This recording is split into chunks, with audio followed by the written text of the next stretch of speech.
Hello friend, मैं हूं मनीष वर्मा और आपका स्वागत है हमारे YouTube platform Learn of Techno पर।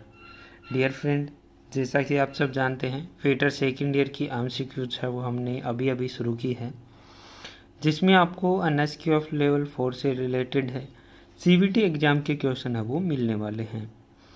जितना हो सका वीडियो है वो आपको एग्ज़ाम से पहले मैं प्रोवाइड करवा दूँगा, बाकी की वीडियो आपको बाद में मिल जाएगी।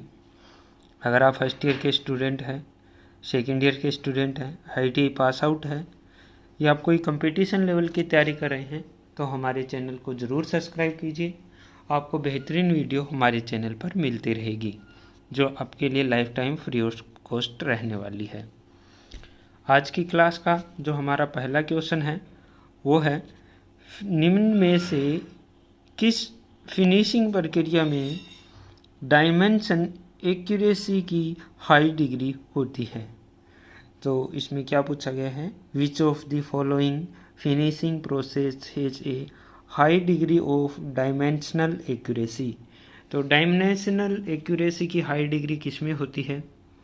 क्या हम ज़्यादा एक्यूरेसी है वो फाइलिंग से प्राप्त करते हैं, टर्निंग से प्राप्त करते हैं, ग्राइंडिंग से प्राप्त करते हैं, या फिर लेपिंग से हमें ज़्यादा फिनिशिंग मिलती है?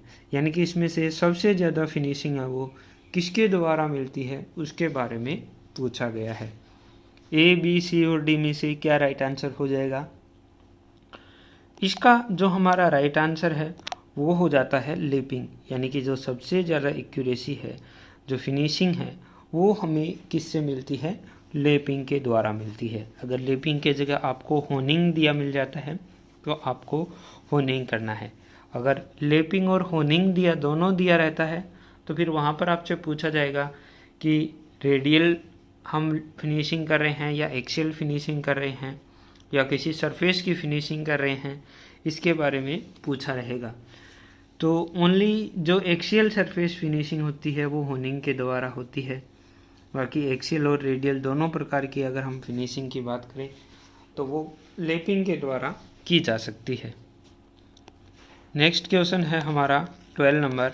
इसमें दिया गया है, किस अपघर्षक का उपयोग नरम इस्पात और अलोह धातुओं की लेपिंग के लिए किया जाता है? Which abrasive is used for lapping mild steel and non ferrous metal. यानी कि कौन सा जो है हम यूज करेंगे एब्रेसिव, इसमें क्या सिलिकॉन कार्बाइड यूज करते हैं, क्या डायमंड यूज करते हैं, बोरोन कार्बाइड यूज करते हैं, या फिर फ्यूज्ड एल्यूमिनियम यूज करते हैं? वेरी मोस्ट इम्पोर्टेंट क्वेश्चन है।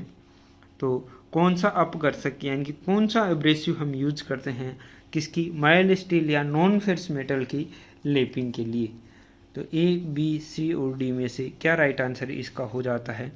तो माइल्ड स्टील या फिर नॉन फेरस मेटल है, उसकी हम लेपिंग के लिए यूज करते हैं फ्यूज्ड एल्यूमिना।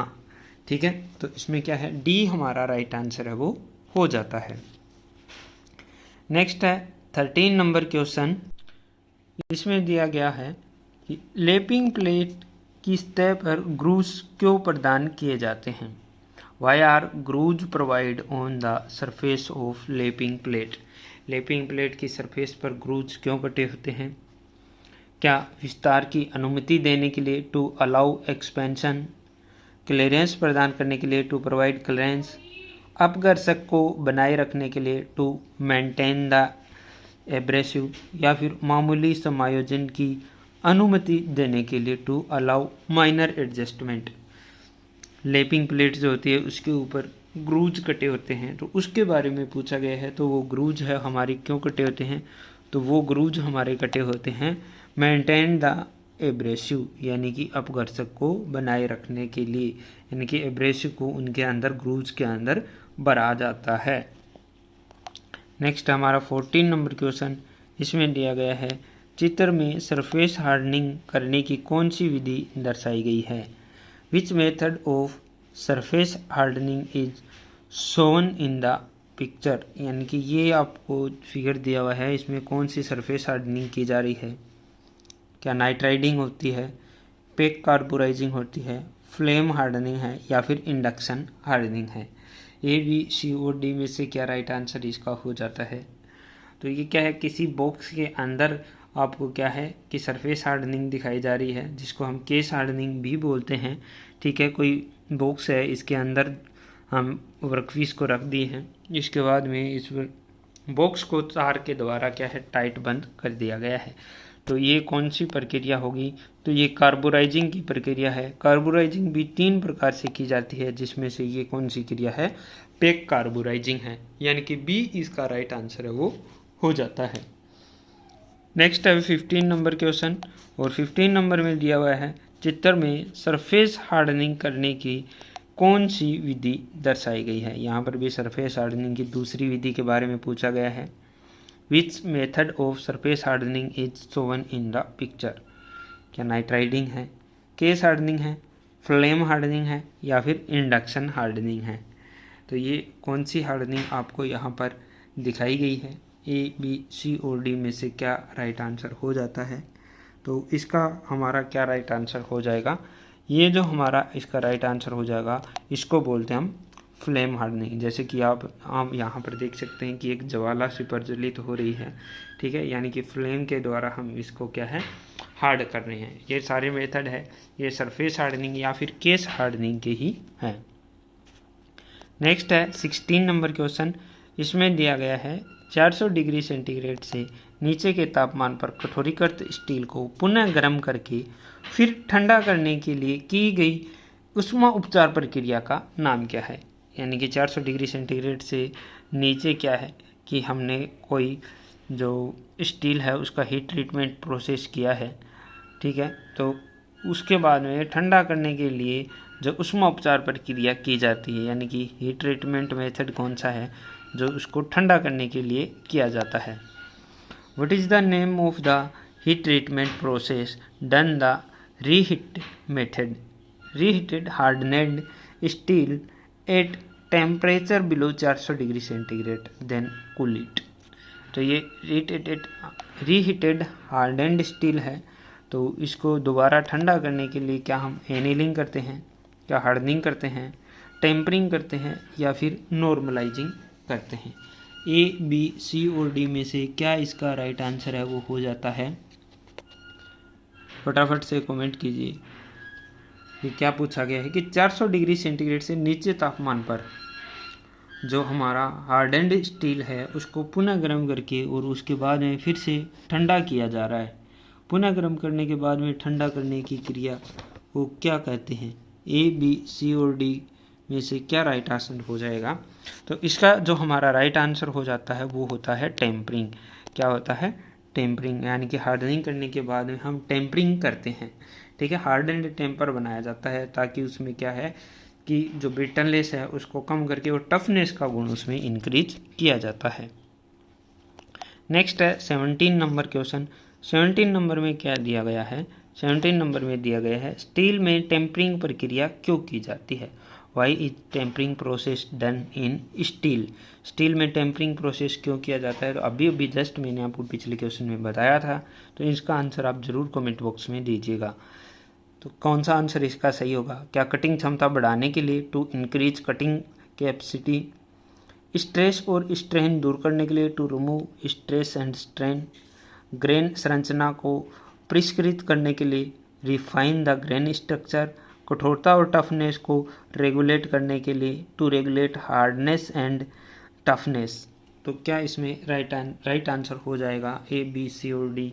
टेम्परिंग प्रोसेस के बारे में पूछा गया है, तो जैसे कि मैंने आपको बताया था कि उसमें क्या है कि टफनेस को बढ़ाने के लिए किया जाता है, यानी कि हार्डनेस है वो और टफनेस को मेंटेन करने के लिए, यानी ब्रिटलनेस कम करके हम क्या है उसमें टफनेस का गुण इंक्रीज करते हैं। तो डी इसका राइट आंसर है, वो हो जाता है।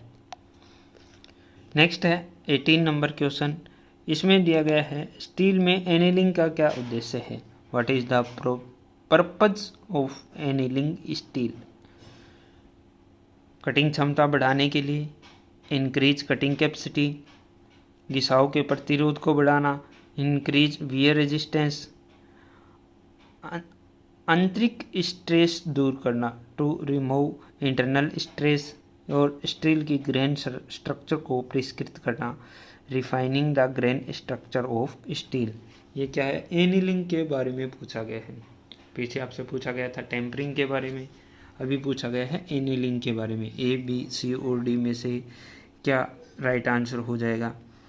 ठीक है डियर फ्रेंड, तो एक होती है टेम्परिंग। टेम्परिंग के बारे में मैंने बता दिया, एक एनीलिंग होता है और इसके अलावा एक प्रोसेस होता है नॉर्मलाइजिंग। ठीक है, तो अभी क्या है एनीलिंग। तो एनीलिंग में क्या करते हैं, जैसे हम कोई भी धातु को कूटते पीटते हैं, उसको गर्म ठंडा करते हैं, तो उसके क्या है इंटरनल स्ट्रेसेस आ जाते हैं, कुछ तनाव आ जाते हैं, उसको दूर करने के लिए हम क्या एनीलिंग प्रोसेस करते हैं। तो इसका सी हमारा वो राइट आंसर हो जाएगा। आंतरिक स्ट्रेस दूर करना यानी कि to remove internal stress is the right answer. Next है 19 नंबर, इसमें दिया हुआ है इस की का नाम क्या है। What is the name of the key. यहाँ पर आपको एक की दिखाई दे रही है, तो ये कौन सी की है, क्या संक की है, फेदर की है, फ्लैट सेडल की है या फिर होलो सेडल की है। ए, बी, सी और डी में से राइट आंसर क्या होगा। क्या संक की है, फेदर की है, फ्लैट सेडल की है या फिर होलो सेडल की है। ए, बी, सी और डी में से क्या इसका राइट आंसर हो जाता है। तो इसका जो हमारा राइट आंसर होता है वो होता है फेदर की। ठीक है, B is the right answer. यानी कि इसमें क्या है, दो पिन आप इस प्रकार से देख सकते हैं जो फेदर की में बनी हुई होती है। नेक्स्ट है 20 नंबर क्वेश्चन, और इसमें दिया हुआ है कि कुंजी का उद्देश्य क्या है। What is the purpose of the key का क्या पर्पज है। क्या टॉर्क को संचारित करना है यानी कि ट्रांसमिटिंग टॉर्क, या फिर असेंबली के कार्य के लिए, फॉर असेंबली वर्क, असेंबली भाग को ब्लॉक करने के लिए,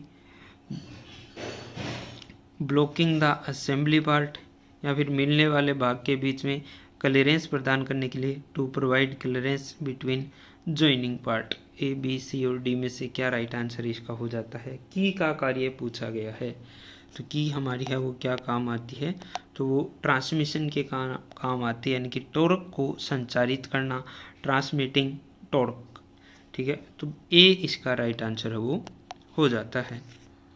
नेक्स्ट क्वेश्चन है की वे टेपर का अनुपात क्या होता है।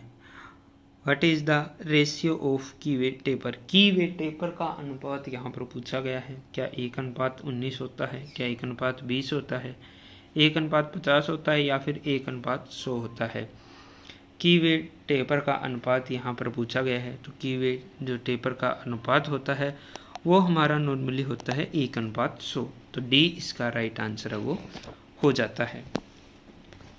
नेक्स्ट क्वेश्चन है 22 नंबर, इसमें दिया गया है चित्र में प्रदर्शित की का नाम क्या है। चित्र में प्रदर्शित की का नाम क्या है, यहाँ पर आपको फिगर में दिखाया गया है। What is the name of the key shown in the picture. क्या टेपर संक की है, फ्लैट सेडल की है, पैरेलल संक की है या फिर होलो सेडल की है। ए, बी, सी और डी में से क्या राइट आंसर हो जाता है। यहाँ पर ये की आप देख सकते हैं, जो बीच में वाइट वाइट सा दिखाया गया है, ये क्या है हमारी की है और इसका ही नाम आपसे पूछा गया है। तो ये हमारी कौन सी है, जैसे कि आप देख सकते हैं ये इस साइड से टेपर में है, तो क्या है ये टेपर संक की हमारी हो जाती है। A is the right answer. Next है 23 नंबर, और इसमें दिया गया है कठोर या भंगुर सामग्री पर सब टेपिंग के लिए किस प्रकार के मेटल स्क्रू उपयोगी हैं। Which type of metal screw is useful for self-tapping on hard or brittle materials।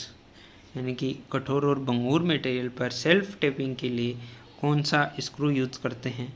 क्या सेल्फ पियर्सिंग स्क्रू यूज करते हैं, थ्रेड कटिंग यूज करते हैं या फिर थ्रेड फॉर्मिंग यूज करते हैं या फिर हेमर ड्रिवन स्क्रू का यूज किया जाता है। ठीक है, हार्ड एंड ब्रिटल मटेरियल की बात की गई है, तो हार्ड एंड ब्रिटल मटेरियल के लिए जो हम स्क्रू यूज करते हैं वो होता है थ्रेड कटिंग स्क्रू। ठीक है, कौन सा स्क्रू यूज करते हैं, थ्रेड कटिंग स्क्रू यूज करते हैं। नेक्स्ट है 24 नंबर, विंग नट का उपयोग कहाँ किया जाता है। Where are wing nut used. क्या कोच निर्माण कार्य में, टू कोच मैन्युफैक्चरिंग वर्क में किया जाता है, भारी वाले क्षमता असेंबली कार्य में, in heavy capacity assembly work में, रिंच के बिना ढीला करने व कसने के लिए, to loosen and tighten without a wrench, या फिर सजावट प्रदान करने के लिए, to provide decoration. A, B, C और डी में से क्या राइट आंसर हो जाता है? इसका जो हमारा राइट आंसर होता है वो होता है रिंच के बिना ढीला करने व कसने के लिए, to loosen and tighten without a wrench, यानी कि विंग नट का यूज हम किसके लिए करते हैं? कि रिंच को बिना ढीला करने और कसने के लिए, यानी कि कोई भी हमें अलग से टूल्स की आवश्यकता नहीं होती है, हम क्या है विंग नट को हाथ से ही खोल और बंद कर सकते हैं। नेक्स्ट है 25 नंबर, इसमें दिया गया है इस गेज का नाम क्या है? What is the name of gauge? Gauge आपको यहाँ पर दिखाया गया है, कौन सा ये गेज है? तो क्या ये पिच गेज है, क्या एंगल गेज है, क्या फिलर गेज है, या फिर रेडियल गेज है? तो ए, बी, सी और डी में से क्या राइट आंसर हो जाएगा? तो डियर फ्रेंड, ये जो हमारा गेज है ये कौन सा है? रेडियल गेज है। जैसे कि आप देख सकते हैं एक्सटर्नल और इंटरनल रेडियल चेक करने के लिए ये गेज काम में आता है। नेक्स्ट है 26 नंबर, और इसमें दिया गया है कि बाहरी चूड़ी की यथार्थता की जांच करने के लिए किस गेज का उपयोग किया जाता है? Which gauge is used to check the accuracy of external thread? बाहरी चूड़ी की एक्यूरेसी चेक करने के लिए किस गेज का यूज किया जाता है? क्या स्नैप गेज काम में आता है? क्या थ्रेड रिंग गेज काम में आता है? थ्रेड प्लग गेज काम में आता है? या फिर सेंटर गेज काम में आता है? बाहरी चूड़ी की एक्यूरेसी चेक करनी है तो बाहरी चूड़ी की एक्यूरेसी चेक करने के लिए हम किस गेज का यूज करते हैं? थ्रेड रिंग गेज का यूज करते हैं, यानी कि B is the right answer. Next है 27 नंबर, बाहरी व्यास को मापने में किस उपकरण का उपयोग किया जाता है? तो यहाँ पर आपको क्या एक फिगर में भी दिखाया गया है कि कैसे बाहरी व्यास को मापने के लिए एक टूल का यूज किया गया है। Which instrument is use to measure external diameter? क्या वर्नियर कैलिपर यूज करते हैं, आउटसाइड कैलिपर यूज करते हैं, पैरेलल लेग कैलिपर यूज करते हैं, स्लिप गेज का उपयोग करके विशेष जबड़े की जोड़ी के द्वारा, पेयर ऑफ स्पेशल जा यूजिंग स्लिप गेज? ए, बी, सी और डी में से क्या राइट आंसर यहाँ पर हो जाएगा? तो ये जो मेथड आपको दिखाया गया है इसमें क्या है आप देख सकते हैं डियर फ्रेंड कि यहाँ पर क्या है स्लिप गेज के टुकड़े इसमें लगे हुए हैं, तो इसका क्या है डी है वो राइट आंसर हमारा हो जाता है। यानी कि स्लिप गेज का उपयोग करके विशेष जबड़े की जोड़ी बनाई गई है, उसके द्वारा हम क्या है इसका बाहरी डायमीटर है वो चेक कर सकते हैं, यानी कि एक्सटर्नल डायमीटर है वो इसके द्वारा हम चेक कर रहे हैं, तो इसका डी राइट आंसर हमारा हो जाता है। नेक्स्ट है 28 नंबर क्वेश्चन, और इसमें क्या दिया हुआ है कि स्लिप गेज की ऊंचाई ए ज्ञात कीजिए, जबकि साइन 25 डिग्री बराबर 4.226 है। Find the height A of slip gauge. Dear friend, इसमें क्या है फिगर यहाँ पर मिस्टेक हो गया है, चलिए मैं आपको वैसे ही बता देता हूँ कि इसका जो राइट आंसर होता है वो आपको क्या है एग्ज़ाम में अगर ये क्वेश्चन आता है तो आपको क्या है 84.52 मिलीमीटर इसका राइट आंसर आपको करके आना है, यानी कि 84.52 mm इसका राइट आंसर आपको करके आना है। ये थोड़ा मिस्टेक हो गया है यहाँ पे। नेक्स्ट है 29 नंबर, इसमें दिया गया है फीलर गेज के कितने सेट होते हैं? How many sets of feeler gauge are there? Feeler gauge के कितने सेट होते हैं? क्या सेट नंबर 1 और 2 होता है? क्या सेट नंबर 1 से 4 होते हैं? क्या 1 से 5 होते हैं? या फिर 1 से 6 होते हैं? तो फीलर गेज को जो हमारे सेट होते हैं वो होते हैं 1 से 4 तक। तो 1, 2, 3, 4 सेट नंबर है वो हमारे फीलर गेज होते हैं। पीछे एक क्वेश्चन आया था जिसमें फीलर गेज का यूज पूछा गया था, तो 2 मेल्टिंग पार्टों के बीच में गैप चेक करने के लिए हम क्या है फीलर गेज का यूज हमें करते हैं। ठीक है, नेक्स्ट और लास्ट क्वेश्चन है 30 नंबर, और इसमें दिया गया है रेडियस और फिलेट गेज बनाने के लिए किस मटेरियल का उपयोग किया जाता है? Which material is used to make radius and fillet gauge. Radius और फिलेट गेज किससे बनाते हैं? टूल स्टील से, हार्डेंड स्टील से, हाई कार्बन स्टील से या फिर मीडियम कार्बन स्टील से। ए, बी, सी और डी में से क्या राइट आंसर हो जाता है? तो रेडियल या फिलेट गेज की अगर बात करें या फिर नॉर्मली अगर हम गेज की बात करें तो वो हार्डेंड स्टील के बनाए जाते हैं। तो बी इसका राइट आंसर है, वो हो जाता है। आज की वीडियो में बस इतना ही। वीडियो आपको अच्छा लगा है तो अपने फ्रेंड सर्कल में ज़रूर शेयर कीजिए। चैनल को सब्सक्राइब नहीं किया है तो सब्सक्राइब कर लीजिए। डियर फ्रेंड, आप कोई भी कंपटीशन लेवल की तैयारी कर रहे हैं जो ITI से रिलेटेड है तो आप हमारे चैनल के साथ ज़रूर जुड़िए। आपको लाइफ टाइम जो वीडियो मिलते रहेंगे वो ओनली हमारे चैनल पर मिलते रहेंगे। एक ही प्लेटफॉर्म पर आपको सभी प्रकार की वीडियो वो देखने के लिए मिल जाएगी। ये आपके लिए life time free of cost रहने वाला है। Wish you all the best.